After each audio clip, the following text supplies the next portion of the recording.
बचपन से मुझे एक चीज़ कचोटती है। मेरे कई दोस्त हैं जो मुझसे सिर्फ इसलिए बिछड़ गए कि हमारा कम्युनिकेशन नहीं है। रिश्ते बनाना आज के समाज में या आज के समय में बहुत आसान है, लेकिन छोटे छोटे फायदों के लिए उन रिश्तों को टोटली इन चीज़ों से गुजर चुका हूँ। तो ये कहानी तब मैं हाई स्कूल में था, उस समय से ये कहानी मेरे दिमाग को हैमर करती है हमेशा, और तभी मैंने डिसाइड किया था कि इस कहानी को हम आगे पर्दे पर लेकर के आए।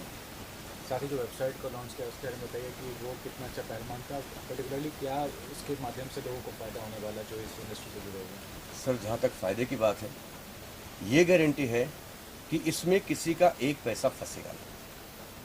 प्रोजेक्ट रेडी है। आज आपने तमाम वेबसाइट देखी होंगी जहाँ पे साबुन, तेल, मिर्चा सब मिलता है, ठीक है, लेकिन आज के समय में भी ऐसी कोई वेबसाइट क्यों नहीं है जहाँ पर हम अप फ्रंट फिल्म बेच या खरीद सकें।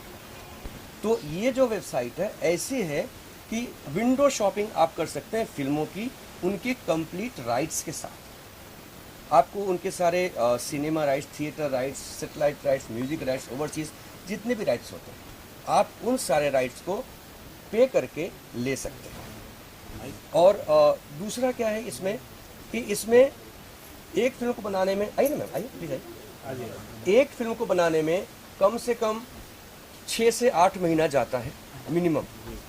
अब हम यहाँ पर अगर किसी के पास पैसा रेडी, भाई मुझे फिल्म बनानी है, तो भाई मेरे पास में आप देख लो, अगर कोई आपके विचारों से मैच कर जाती है तो बहुत अच्छी बात है, आपका 6-8 महीना बचेगा, आपका स्ट्रगल बचेगा, आपका रोज़ का दौड़ना भागना बचेगा, और आपको रेडीमेड फिल्म मिल जाएगी। और अगर आपके पसंद की फिल्म नहीं मिलती है तो आप हमें बता सकते हैं, आपके डिज़ायर्ड आर्टिस्ट के अनुसार जो आपको जिसको चाहिए उस आर्टिस्ट के साथ आपका वो क्रिएशन क्रिएट करके आपको हैंड ओवर कर दिया जाएगा। जो प्राइस आपसे कहेंगे उसी प्राइस में करके देंगे, उसमें कोई 19-20 नहीं होगा। जो आगे का प्रोजेक्ट है उसका क्या थीम है? बाप तो बाप, बाप तो बाप होता है, इसके नाम से ही मालूम पड़ता है कि बाप तो हमेशा बाप होता है। हम कितने भी होशियार हो जाएं, लेकिन जो कलाएं हमने सीखी हैं, जो चलना हमने सीखा है, कभी कभी जो बेईमानियां हमने सीखी वो भी बाप से सीखी, ठीक है। तो हमेशा बाप तो बाप ही होता है, उसका कोई इसमें, इस फिल्म में बाप सब कुछ करता है, सारी चीज़ें करता है। एक अच्छा खासा परिवार है, उनके एक ही बेटा है, एक और गरीब मिल जाता उठा करके ले आते हैं अपने पास वो, ठीक है, ला करके उस बच्चे को पालना शुरू करते हैं, ठीक है। दोनों बच्चे, मैं खाली दोनों बताता हूँ, दोनों बच्चे बड़े होते हैं। बड़े होने के बाद उम्मीद होगी कि जो गरीब जिसको लेके आया बड़ा अच्छा होगा, लेकिन वो उनके खुद के बेटे से भी ज़्यादा नालायक है, ठीक है। तो अब चूंकि दोनों बच्चे पढ़ रहे हैं, पढ़ाई कीजिए, उनकी पढ़ाई हो रही है, उनके आगे की जो बड़ी शिक्षाएं वो हो रही हैं। अब सब होने के बाद स्थिति ऐसी आती है कि उनको हायर एजुकेशन, एक को MBBS करना होता है और एक को मेडिकल में जाना होता है। तो अपने बाप से पैसे मांगता है, बाप के पास आखिरी पूंजी बची होती है, बोलता मैं जुआ खेलता हूँ, दिखता क्या, ठीक है। वो बोलता बेटा मैं लगा तो दूंगा, लेकिन जब मेरे साथ बैठो, आते हैं, बैठते हैं, एक पेपर देता हूँ, साइन कर दो, साइन करके पेपर वापस करते हैं, और उसके बाद ठीक है मैंने पैसा लगा दिया, क्योंकि बाप को पता है ना कि इन बेटों का रंग क्या है, ठीक है। पैसा लगा दिया है तो डॉक्टर बन जाता है, दूसरा अपना अलग बिजनेस करता है, दोनों बच्चे सेटल हो जाते हैं। अब बाप के सामने खाली एक बात रहती है कि शादी करा दो यार, आखिरी काम है, वो भी करा दिया। अब बाप के पास एक पैसा नहीं बचता है, बाप खत्म, कंगाल। अब इनका क्या फर्ज था कि ये अपने बाप की सेवा करते थे, कुछ नहीं। जो लेकर के जिसकी शादी, दोनों बच्चों की शादी कराई थी, जो इनका बेटा था उसकी बीवी अच्छी थी, और जिसको उठा के लाया था वो थोड़ा सा ठीक था। उसकी बीवी कहती पापा की हेल्प करो ना, तो पागल है क्या, उनका सगा बेटा नहीं करता, मैं क्यों करूंगा। इनकी भी तो पापा की हेल्प करना, बोलता खाली मैं ही उसको उठा के लाया वही करे। इस चक्कर में कोई अपने बाप की मदद नहीं करता, और अंत में समय ऐसा आता है कि उनको एक एक पैसा देना बाप को खटकने लगता है, और दोनों अपना अपना अलग व्यवस्था कर लेते हैं, अलग रह जाते हैं। बाप की तकलीफें वही एज इट इज सेम बागवान। तो उसके बाद यहाँ तक कहानी हमारी आई है। अब बाप को तकलीफ होती, सारी बातें मालूम पड़ती, अब कैसे क्या करे, कहाँ जाए। दोनों पैसा कमाना शुरू करते हैं, दोनों का चलना शुरू होता है। एक दिन अचानक नोटिस आता है और उस नोटिस आने से पहले उनके अकाउंट में जितने पैसे थे वो सारे आधा खत्म हो जाता है, आधा उसमें रह जाता है। तो बाप को मालूम पड़ गया था कि कैसे है, तो बाप ने एग्रीमेंट लिखवा लिया था, तो साइन कराया था पेपर कि अगर बेटों ने साथ दिया, मेरे साथ जिंदगी भर रहे, तो इस पेपर का कभी कोई काम नहीं लगेगा, लेकिन अगर धोखा दिया तो यही पेपर इनको रास्ता दिखाएगा। पूरा प्रोजेक्ट सर इसलिए रिवील कर रहा हूं मैं, इसलिए रिवील कर रहा हूं ताकि ये आ जाए और कोई चोरी न कर पाए। ठीक है, अब आप लोगों ने कर दिया तो मेरा प्रोजेक्ट हो गया, मैं चाहे रजिस्ट्रेशन कराऊं और चाहे न कराऊं। जय श्री राम। प्रोजेक्ट के बारे में, सर के बारे में और पूरी टीम के बारे में कैसा लगा? सबसे पहले तो आप सभी लोगों को बहुत बहुत धन्यवाद कि आप जय लोग श्री राम। यहाँ तक आए हैं और हमारी जो भी कहीं अनकही बातें होती है आप पब्लिक तक पहुँचाते हैं। और रही बात इस फिल्म को लेके, तो कोई भी फिल्म बनाने जाते हैं तो कोई भी आसानी से नहीं बनता, बट जो भी है, और सर बहुत ही अच्छे एक्टर हैं जहाँ तक, और इन्होंने काफ़ी सपोर्ट किया है। और माधुरी जी हैं, मतलब हमारी जो टीम है ना बहुत ही बेहतरीन है, और जिग्नेश जी हैं बहुत अच्छे कलाकार हैं। और मैं हमेशा चाहती हूँ कि जितने भी नए कलाकार हों या जिनको काम नहीं मिल रहा है, वो सारे लोग हमारे साथ आए, जुड़े, काम करें। उन सब लोगों को मैं काम देना चाहती हूँ और सबको आगे बढ़ाना चाहती हूँ कि हमारे साथ आए, आगे बढ़ें और सपोर्ट करें। जो भी सबसे पहले आप सबको, पूरी मीडिया वालों को मेरा नमस्कार। और जहाँ तक है फिल्म का, हम चाहते थे कि टीम बने, तो सो टीम बन गया है और हमारी टीम काम कर रही है।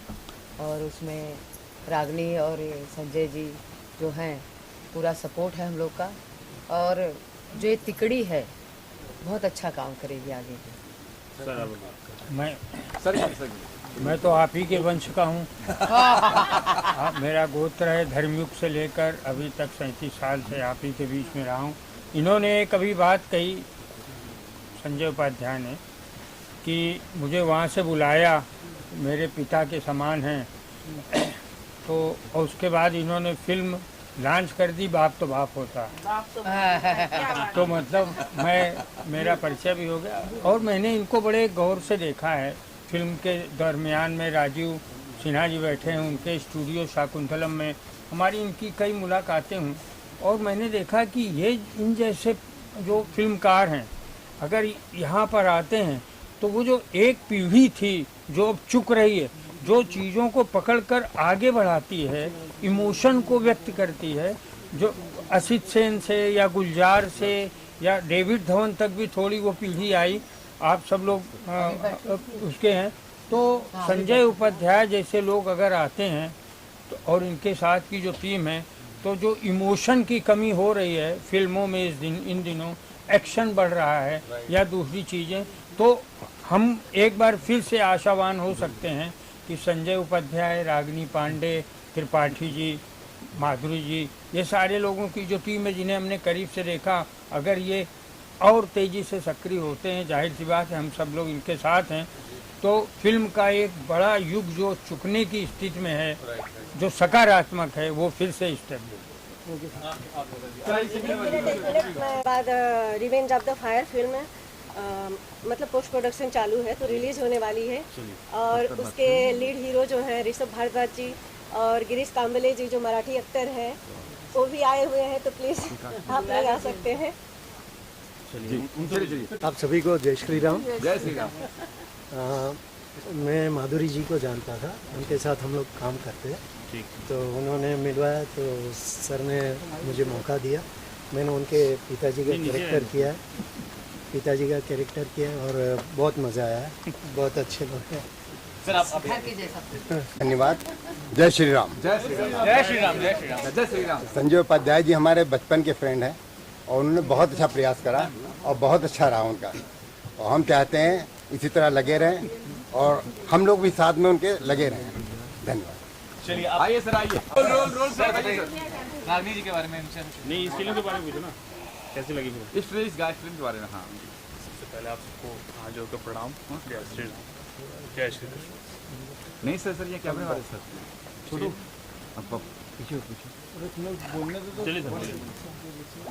फिल्म बहुत अच्छी लगी और हर एक प्रयास जो भी जीवन में इंसान करता है उस प्रयास की सराहना होनी चाहिए, क्योंकि हर एक कदम जब इंसान लेता है तो बहुत खूब कर लेता है, प्रयास करता है कि बहुत अच्छा काम हो और कुछ न कुछ कमियां तो हर जगह रह जाती है, तो उस चीज़ को नज़रअंदाज करना चाहिए।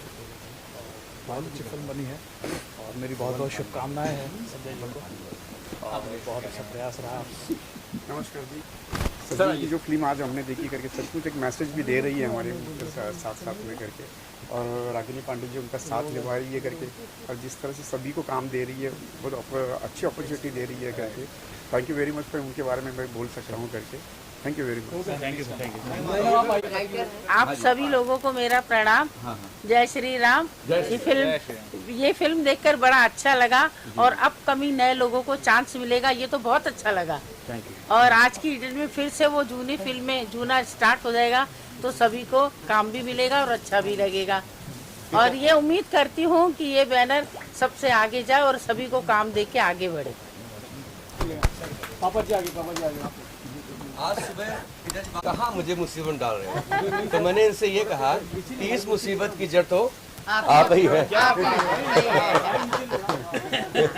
मैं लखनऊ में नौकरी कर रहा था, तो वहाँ पढ़ रहे थे। हाँ, बाप तो बाप ही होता है। वहाँ पर एक थपलियाल जी हुआ करते थे, कि वो ड्रामेटिस्ट थे, ड्रामा करते थे, और भातखंडे एकेडमी थी, वहाँ ये भाग भाग के जाया करते थे और चोरी छिपे में जाया करते थे। मैं बहुत कंट्रोल करता था इनको, तो पढ़ो पहले, लेकिन मानते नहीं थे। तब से इनकी आदत ड्रामा की कई नाटक कर चुके हैं, मैं कई नाटक में परफॉर्म किया है और तब से करते चले आ रहे हैं, अभी कर रहे हैं। भगवान इनको सफलता दे, हमारी ही कामना है।